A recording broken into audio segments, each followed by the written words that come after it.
Hello, Ted Gambardella here with the third thing I learned from the recent Royce Gracie seminar at Guy Mester's Combat Sports Club. Number 3, controlling your emotions before, during, and after a fight. Now, nothing can be more important to most fighters and martial artists than this lesson. If you've ever been in a street fight or in a cage fight, you know how important it is to learn to control your emotions. Fighters that get too psyched up or lose control of their emotions will usually lose the fight in the ring and in the street. It's the same with any athlete.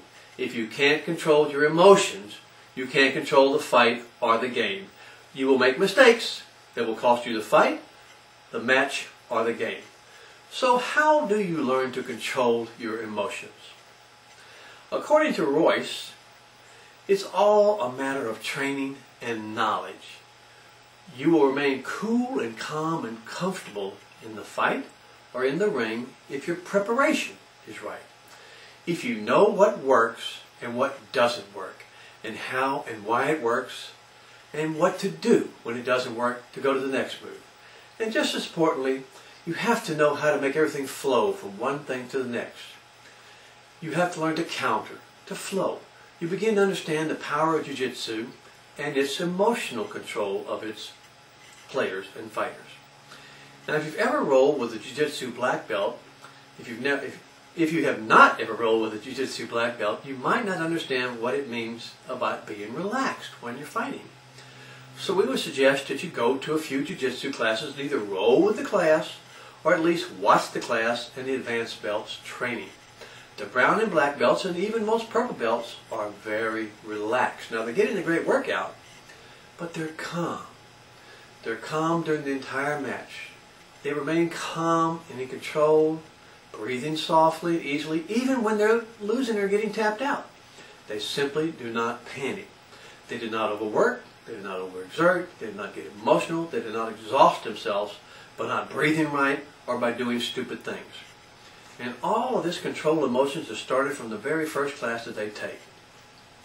When you go to a jiu-jitsu class, for your very first class, you notice that the atmosphere is very different than a martial arts class.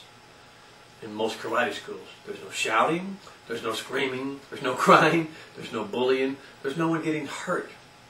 No one is even rolling too hard, or no one is definitely trying to hurt their partner. The teacher doesn't scream at the students to get the class's attention, and the students from the very first day are in an atmosphere of coolness and calmness. The teacher knows what works, they demonstrate the techniques that work, and they remain calm.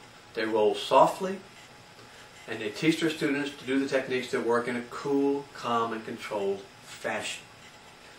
This is entirely different than most karate schools, where the teacher has to shout to get the students' attention. The brown belts are knocking out the white belts, and someone is usually getting hurt by some incredibly stupid technique done by some poor student or advanced student with some new crazy moves that it just made up that they have absolutely no control over. It winds up hitting the person and busting their nose or making blood or hurting them some way. And they do techniques that only work because they're bigger and stronger and faster, or they're just sheer lucky.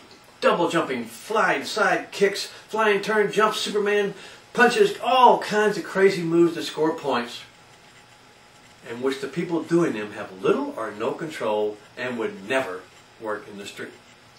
This is not the case in a jiu-jitsu school. They don't make up techniques that don't work, or rely on techniques that only a few super skilled students or athletes can do. They don't allow stupid moves that the users have no control over and no idea what the results will be. They know what works, teaches what works, and when it's time to use the techniques in a real fight or in the ring, they remain cool, calm, and collected because they've done it thousands of times in practice and know it will work in the ring or in the street.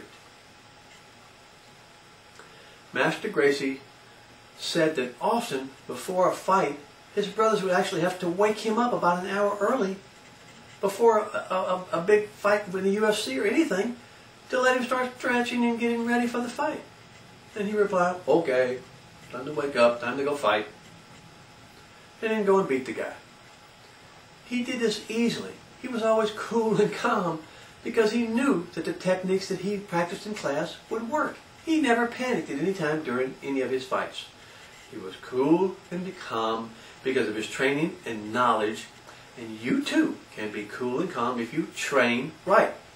You don't need to pick up tires, you don't need to pick up kettlebells, you don't need to flip ropes, you don't need to get hit in the head over and over to make your brain tough. No. You just need to know what works and have confidence that comes from training and doing things that will work in the street or in the ring. You will be in control of your emotions before, during, and after a fight because you have knowledge of what you are doing will work. This is Grandmaster Gambardella. I'll see you next time with another thing I learned from Royce Gracie.